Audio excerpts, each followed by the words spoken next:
مجھے یہ فرمائیے کہ علامہ مرحوم کی شادی کس سن میں ہوئی؟ 1930 1930 میں 1930 میں، یعنی 22 برس منفی 22 برس میں ان کی شادی ہوئی۔ اب اس کے بعد جب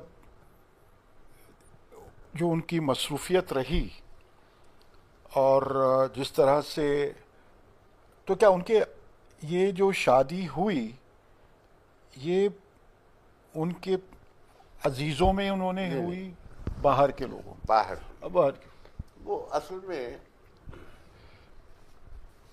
محلہ ایک ہی تھا، جی وہ بھی محلہ بازار نور النمرا میں رہتے تھے صحیح علامہ بھی، اور صحیح، یہ ان کی سسرال بھی وہیں تھی جی بازار نور النمرا میں۔ ایک صاحب تھے مولوی سید نجف علی رضوی، جی ان کی 3 صاحبزادیاں، صحیح، بڑی صاحبزادی تھی شاہ سلطان، دوسری صاحبزادی تھی نادرہ یا عالیہ، دونوں میں سے کون کوئی دوسری تھی اور کون تیسری صحیح، وہ مجھے یاد نہیں ہے، لیکن شاہ سلطان، نادرہ اور عالیہ یہ 3 تھیں۔ بڑی صاحبزادی سے علامہ کا عقد ہوا۔ اچھا، اس میں یہ بحث میری نظر میں مناسب نہیں ہے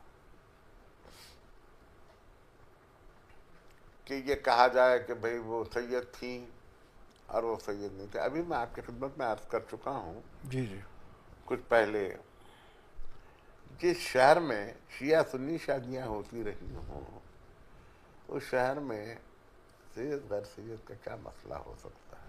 صحیح، لیکن وہ شادی ہوئی انہیں سے 1932 میں غالباً ہادی ترابی صاحب پیدا ہوئے، عقیل ترابی صاحب ان کے بعد، بطول ترابی ہیں، ایلیا ترابی ہیں، قرۃ العین طاہرہ ترابی ہیں۔ یہ 5 بچے وہ اہلیہ سے پیدا ہوئے، اور یہ سب حیدرآباد میں پیدا ہو چکے تھے، کوئی کراچی کے میں پیدا ہونے والا ان میں سے کوئی نہیں ہے۔ دوسرا عقد بھی انہوں نے کیا اس شادی کے 10 برس بعد، نہیں 12 برس بعد، ٹھیک، 1930 میں وہ تھی، 1942 میں یہ شادی ہوئی، یہ عقد ہوا۔ وہ ایک طرح سے وہ مولوی شرف حسین صاحب کی عزیز تھیں، ان کی دوسری بیوی۔ جی مولوی شرف حسین صاحب کے ایک بھائی تھے مولوی فضل حسین، وہ بڑے تھے۔ تو جب اس لڑکی کے والدین کا انتقال ہوا تو مولوی فضل حسین صاحب کے پاس وہ پرورش پانے لگی، اور ان کا عقد ثانی علامہ نے ان سے کیا۔ انہی سے ان کے جو اولادیں ہیں، مشہور شاعر نصیر ترابی، طاہا ترابی، ایک صاحبزادی تھی ام رباب ترابی، وہ ان کو پولیو کا عارضہ تھا، وہ شاید یہاں پاکستان آنے کے بعد ان کا انتقال ہوا یا پہلے ہو چکا تھا، یہ میرے ذہن میں نہیں ہے۔ جی ان کے بعد اور بھی بچے ہیں ان کے، بلخیس ترابی ہیں، ماجدہ ترابی ہیں، جی ابو طالب ترابی تھے، اب تو شاید طاہا ترابی ہیں، اور لڑکیوں میں بلخیس ہیں ابھی شاید، جی ہاں ماشاء اللہ بلخیس وہ ہیں، حیات ہیں، ماجدہ ہیں، جی وہ بھی ماشاء اللہ حیات ہیں۔ جی۔ اور پھر اس کے بعد انہوں نے ایک اور عقد بھی کیا، ایسا مجھے یاد پڑتا ہے، ان سے بھی بچے ہیں، جی سلمان ترابی ہیں، جی جی اور ان کے 2 بھائی بھی ہیں، عمار جی ہیں، میثم ہیں۔ یہ کیا، یہ سمجھ لیجیے آپ کے نجی سوانح نامہ ہے، یہ ہے۔ مجھے جو آئیے ہم اس طرف پھر اپنی گفتگو کو لے کے جائیں کہ مستقل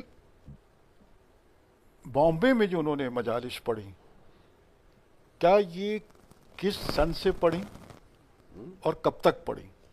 نہیں، وہ محفل شاہ خراسان میں انہوں نے مجلسیں پڑھی بامبے میں. بامبے میں بامبے کیا میں عشرہ اول پڑھنے جاتے تھے وہ؟ اشرف وقت پڑھتے تھے. اچھا اچھا، وہ اس کا بھی بڑا پرلطف واقعہ ہے. جی کوئی نظام کے ملازم تھے، نظام کی حکومت خود اپنے آپ میں ایک ملک تھا، وہ جی بالکل. تھا وہ، اور وہ مطلق العنان بھی تھے. یہ رنگون بھی جاتے تھے، بمبئی بھی جاتے تھے. پہلے بمبئی گئے، اچھا پہلے یہ گئے بمبئی.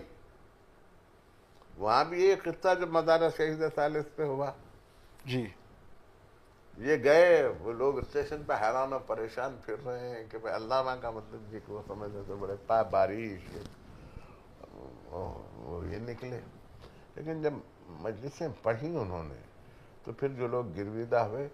یہاں آپ کے پاس جب 1947 میں بھی وہ آئے تھے جی تو بمبئی کا اشرا پڑھ کے آئے. جی ہاں عشرہ اول پڑھ کر آئے تھے. وہ پڑھتے رہے. رنگون بھی انہوں نے مجلسیں پڑھی ہیں، رنگون میں خود ان کی مجلسیں انہوں نے پڑھی. میرا خیال ہے، اس پر مجھے یقین نہیں ہے. جی صحیح ہے، اس لیے کہ آپ صحیح فرما رہے ہیں، اس لیے کہ وہ لوگ مجھے کہیں ملے، کہیں کیا عراق میں ہی ملے، تو انہوں نے مجھے بتایا، اور وہ ان کا تعلق خوجہ اثنا عشری جماعت سے تھا. بالکل آپ نے صحیح فرمایا. جی اصل میں علامہ ترابی کی بین الاقوامی جو مجلسیں ہیں اس میں کہیں نہ کہیں خوجہ ضرور ہے.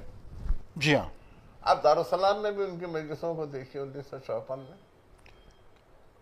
محمدی ٹیپ بینک میں جی جو، بلکہ میں اگر یہ کہوں تو شاید غلط نہ ہو، شاید کہ پہلی مجلس یعنی خمسہ کی 5 مجالس انہوں نے دارالسلام میں پڑھی تھیں، اور وہ میرے ٹیپ بینک میں ابھی جب ان کے 50 سال ہوئے تو وہ ایک تقریر میں نے دارالسلام کی. شاید یہ شرف بھی انہی کو حاصل ہوا کہ اس سے پہلے کسی ذاکر کی، کسی خطیب کی تقریر ریکارڈ پر نہیں ہے. میں یہ یعنی 1954 میں جب علامہ بلکہ مولانا کبن صاحب پاکستان تشریف لائے تھے تو ریڈیو پاکستان نے ریکارڈ کی تھی. ریڈیو پاکستان میں وہ میرے ریکارڈ میں موجود ہے.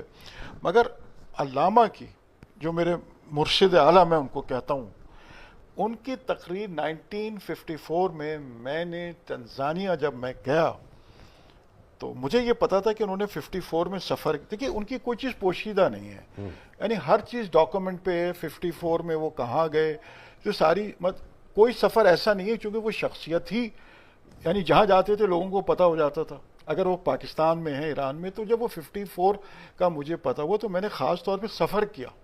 تو میں جب دارالسلام گیا اور میرے عزیز اور میرے محسن انور راجپار صاحب نے مجھے اس شخصیت سے ملوایا کہ جس کے پاس یہ تقریریں تھیں.